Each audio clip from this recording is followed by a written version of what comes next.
OK, capsule maintenant sur les équations contenant une racine carrée. Dans une capsule précédente, on a vu comment résoudre des équations avec des degrés 2, donc des expressions à la 2. Là, on va voir un peu la situation inverse. Qu'est-ce qu'on fait lorsqu'on a des racines carrées à l'intérieur de notre équation? Alors, toujours une démarche en quelques étapes. On va vraiment essayer de suivre, ces étapes-là. Ça va nous aider d'avoir une méthode là, vraiment. C'est des choses que vous allez pouvoir écrire là, pour les examens d'étapes. Peut-être d'avoir vos listes d'étapes. Suivre ça de façon vraiment, vraiment prendre l'habitude de faire ces étapes-là pour ne pas en oublier. Parce qu'il y en a qui sont importantes, là, qui risquent de causer des erreurs si on ne les fait pas. Alors, dans une équation, on en a une ici, une équation avec une racine carrée. Encore la même étape, la même première étape qui consiste à isoler la partie qui nous intéresse. Donc ici, isoler la partie racine carrée. Donc, je divise par 40 des deux côtés de l'égalité. Et puis, j'ai ma racine carrée qui est isolée. Encore la même contrainte ici que j'ai écrite en gras parce qu'elle est encore plus importante. Parce que si vous ne vérifiez pas, vous n'aurez pas de moyen de vous rendre compte que vous commettez une erreur. Alors, vérifiez si le terme obtenu est positif. Donc ici, le terme obtenu, ce qui est égal à ma racine carrée, c'est 3. Est-ce que c'est positif? Oui. Parfait, on aura une solution. Dernière étape, finalement, on élève au carré des deux côtés. Donc, à la 2, à la 2.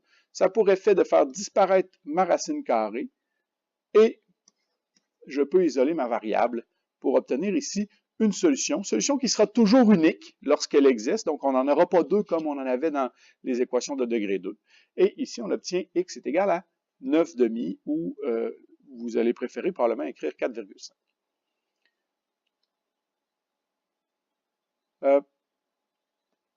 Le petit encadré ici est bien important. Alors, je regarde les étapes, puis la question consiste à retrouver l'erreur.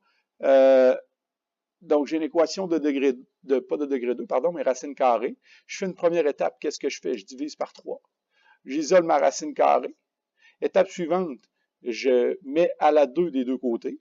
La racine disparaît. Mon moins 5 à la 2 devient 25. Donc, moins 5 fois moins 5 donne plus 25. Je divise par 2. Donc, x est égal à 12,5. Mais c'est faux. Alors, quelle est l'erreur dans ce développement-là? Ben, il y a une étape qui n'a pas été faite. Il y en a 3 étapes. Il n'y en a pas 27. Il y en a 3. Et il y en a une qui n'a pas été faite. C'est celle qui consiste, puis c'est celle qu'on oublie toujours, c'est celle qui consiste à vérifier. Qu'est-ce qu'on doit vérifier? Est-ce que, ici, lorsque notre racine carrée est isolée, est-ce qu'on obtient un nombre positif? Ben non, on obtient moins 5. Qu'est-ce que ça veut dire? Ben, aucune solution. Alors, il faut faire particulièrement attention à ça dans les exercices que vous aurez à faire. Alors, voici quelques exemples d'équations racine carrée. Alors, on va regarder ça ensemble. Je commence ici. Première étape, j'isole ma racine carrée. Donc, je divise par moins 4. Ça me donne racine carrée de 5x égale 6. Je vérifie, deuxième étape. C'est correct, c'est positif. Et j'isole en élevant au carré des deux côtés. Donc, 5x est égal à 36. Donc, x est égal à 36 sur 5. Bon, vous écrirez peut-être, ça donne quoi ça? Ça donne 7,2. Moi, comme je suis paresseux, je vais le laisser comme ça. Je continue ici, deuxième étape. J'isole ma racine carrée. Donc, je divise par 5. Ça va me donner racine carrée de moins 2x égale 6,2, je crois.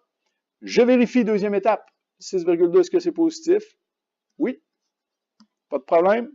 Alors, je vais pouvoir élever au carré des deux côtés. C'est ce que je fais présentement. Donc, 6,2 va me donner 38,44. Et à gauche, ben, la racine va simplement disparaître. Alors, il me reste à isoler x. Donc, à diviser par moins 2. Ce qui va me donner x égale moins 19,22. Je continue ici. Alors, première étape, j'isole ma racine. Racine carrée de 4x. Donc, ce que j'ai fait, c'est que j'ai divisé par 3. Alors, ça m'a donné 11 tiers. Donc, pour vous faciliter le travail, disons 3,6 périodiques ou 3,67. Est-ce que c'est positif? Oui. Parfait. On va avoir une solution. Alors, j'élève au carré des deux côtés. Donc, j'ai 11 tiers que j'élève au carré, ce qui va me donner 13, environ 13,44. En fait, c'est 13,44 périodiques, qui est égal à 4x. Et il me reste simplement à diviser par 4 pour obtenir x, qui est environ 3,36. Dernière équation.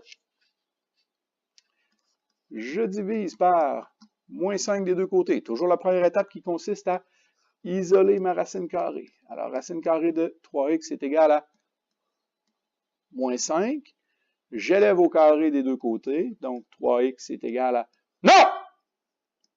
Non, non, non. J'espère que vous avez fait un saut. J'espère que vous vous en doutiez. Racine carrée de 3x est égale à moins 5. C'est négatif. Donc, ici, on n'aura aucune solution. Alors, voilà pour la résolution d'équation qui contient des racines carrées.